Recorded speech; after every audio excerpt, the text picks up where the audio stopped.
Following their escape from a band of half-human, yellow-skinned savages, Tarzan and his friends take to an underground river in a dugout canoe, which carries them beyond a chain of mountains.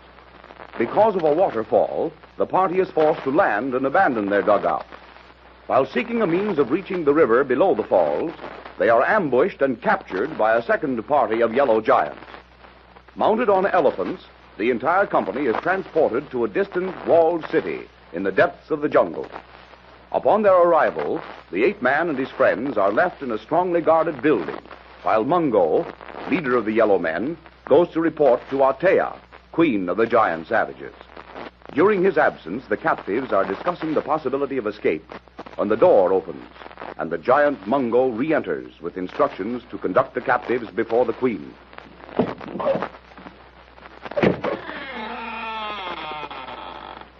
We are ready, Mungo. Lead the way. You come.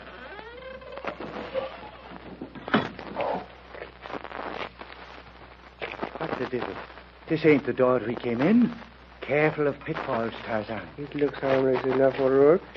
Merely a stone stairway, probably leading to the roof. To the top of the wall. This house is built against the outer wall. At least we'll have a good view of this very interesting city, my friends. Couldn't we tackle Mungo, Tarzan, and make a try at getting away? It's dark enough to try scaling the outside of the wall. Once in the jungle, you know. We would be retaken almost immediately, Monsieur O'Rourke, and probably killed out of hand. Yes, probably. Handling Mungo would not be so difficult, O'Rourke, were he alone. Look over there beside that watchtower. A dozen or more guards are waiting for us. Yes, and besides, Terry, the top of this wall must be all of 30 feet from the ground. Ah, well, it was just a thought anyway. If we leave things to Tarzan, Monsieur O'Rourke, our chances for escape will be far better. It is unfortunate that we could not have dined before this audience with Her Savage Majesty. One dies so much better on a full stomach. Oh, Dr. Wong, how can you joke at a time like this? That dreadful woman will probably have us all murdered simply for her entertainment. With the inner man well satisfied, my child, death should not be difficult to meet. However, it was a mere figure of speech. I should not worry too much about this queen. No, mademoiselle, pas du tout. I have been in much worse situation with Tarzan, and we have always won through. As you Americans say, let us not cross the bridge until we reach it, n'est-ce pas? Speaking of bridges, we seem to be crossing a sort of causeway or stone bridge leading to that central building. Well, we didn't see this from the edge of the valley, or even when we came into the city. It's on the opposite side from which we came in, behind that high round tower. What sort of building do you suppose that is? The tower in the center, I mean. Couldn't have been built by these people. Nor by any others, Jeanette. It is an excellent example of nature's own work. What it represents to these savages would be difficult to surmise. Well, we'll probably find out very soon. We seem to be going there, or at least to the building surrounding it. The palace of the queen, I suppose. I think so. I don't know what else it could be, unless there are dungeons for us. Imagine all this in the very heart of what we call darkest Africa. If it weren't for all those half-clothed, gigantic, yellow-skinned people, one might very easily imagine oneself in one of the older European cities. There are more things in heaven and Africa than are dreamed of in white man's philosophy, my friend. That is very true, Monsieur Doctor. Very true. But this queen, Atea, we are about to interview.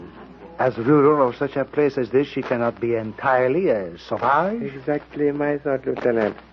I believe we are to be very greatly surprised. I wonder what sort of woman we'll find. Probably be some huge yellow-skinned Amazon, like the rest of these women. I'm thinking, of course, your question will be answered immediately. We're coming to the palace, or whatever this pile of rock represents. Whoa, Pukwa, Mungo. Menge Tuktu, Atea.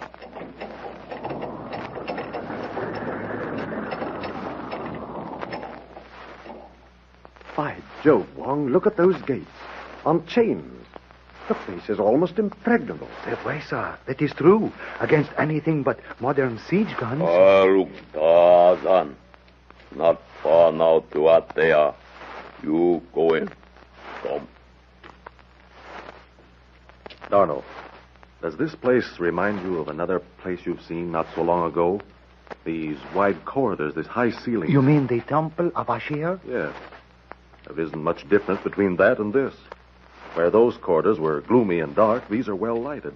And there are guards all over this place. And you see the pictures painted on the walls. Hunting scenes, battle scenes, just like those in Ashir. Yet there is a difference, mon ami. The Heziharians were descended from the Egyptians. These people are, bien, le bon Dieu alone know what.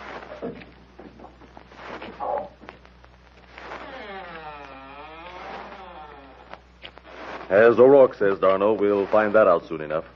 Those doors we are coming to at the end of the corridor. The guards have opened them. Arriving at the open doorway, the guards surrounding the captives halt.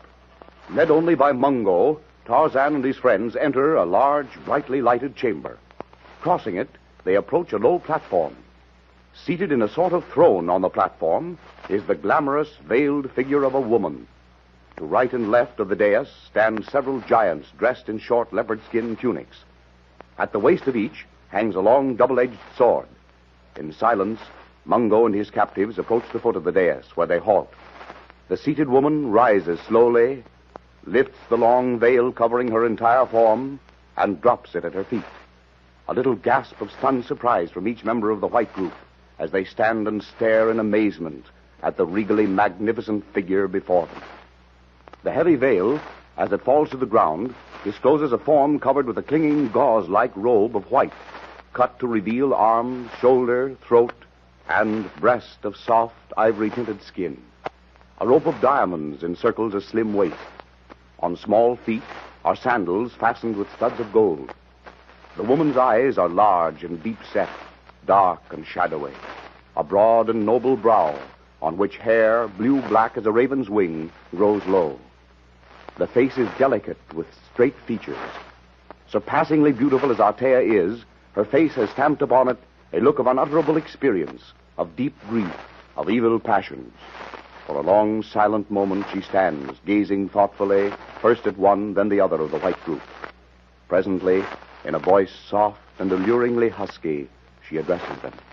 How come you strangers to the place of the yellow men, and what do you want here? How is it that you hold your lives so worthless as to place them in the hands of Artea, Queen of Tohr? You ought to know how we came. Tohr. By Jove, did you hear that woman? She said Tohr. Is it possible that we've been brought to... To the city we were seeking? Not only is it possible, Major, but very, very probable. You say I ought to know how you came? Why? Because we were brought here by Mungo. Ask him. I do not know. I ask the question of you, stranger. And I repeat, I do not know. Who are you? I am Tarzan of the Apes. Tarzan of the Apes. I do not understand. You are seemingly a man. Since when have men become apes? I am king of the tribe of Kerchak. I have never heard of such a tribe. So you are a king. A king who wears only a leopard skin for covering. And who are these others? Friends under my protection. Under your protection, you say. You believe yourself able to protect them, as well as yourself from Artea? Why not? I shall answer that question later. Perhaps. The woman there, is she your mate, Tarzan? No.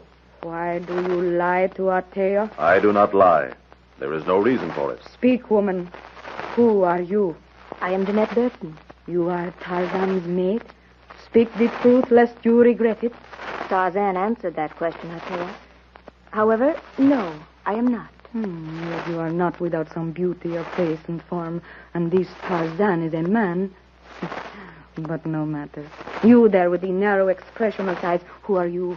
I, O gracious queen, am called Wong Tai. I am a doctor of science. Of what country are you? You do not resemble these others. I come from a country called China, O Artea. I have heard of it. It is a great distance from Tohr. What are you seeking here? My colleagues and I, Major Burton-Ashleigh, Terence O'Rourke, and Jeanette Burton, we were searching for the same city, Tohr, when we became lost in the jungle. We were found by Tarzan and Lieutenant Darno, but we were under the impression that Tohr was a city of ancient ruins. Ancient it is, one time. But ruins? Tohr has stood as you see it now, peopled by a strong race of men for many generations. My house has governed here for 1,000 years. I am the last of my line. When I die, if without an heir, the next ruler will be one of these yellow men. And how is it, O Queen, that you speak English? The rulers of Tohr have always spoken English. Many of my subjects speak it, as does Mungo, chief of my warriors. But enough for the present. Mungo! Wait a minute, Althea. What are you going to do with it? You will be quartered here in the palace until I have decided what I shall do with you. Decide now. You are anxious to leave Tohr. Who comes? One chief, Clomen Tongo. He come from cave to Tokatea. Let him enter. Antu Awongo Tongo. Ikari Tarzan, one of the clawfoot devils. Yes. Listen. Tuktu wa gambo erok. Gambo Nukwa Tongo. Mumbo tukwa awonga analuk. Look, Uncle Jim. Look, he's pointing at Tarzan and you and Terry. Steady, my dear. This man, Tango, chief of my outer guard, says that you, Tarzan of the Apes, and these others killed many of his men. Is it true? Yes. According to the laws of Tohr, a chief has the right to avenge the death of any of his men in personal combat with him who has slain them. I cannot change the law, Tarzan. Tango claims that right of you. When is it to be and where? Here, Tarzan, and now. I had hoped to keep you here with me, but Tango will kill you. He is a mighty warrior. I am not worried about him. Let him take care of himself. Dono, step back with Jeanette. The rest of you, back to the wall. You have a weapon, Tarzan of the Apes? Yes. Then defend yourself, and may the gods of Tohr protect you. Aruk, Tango!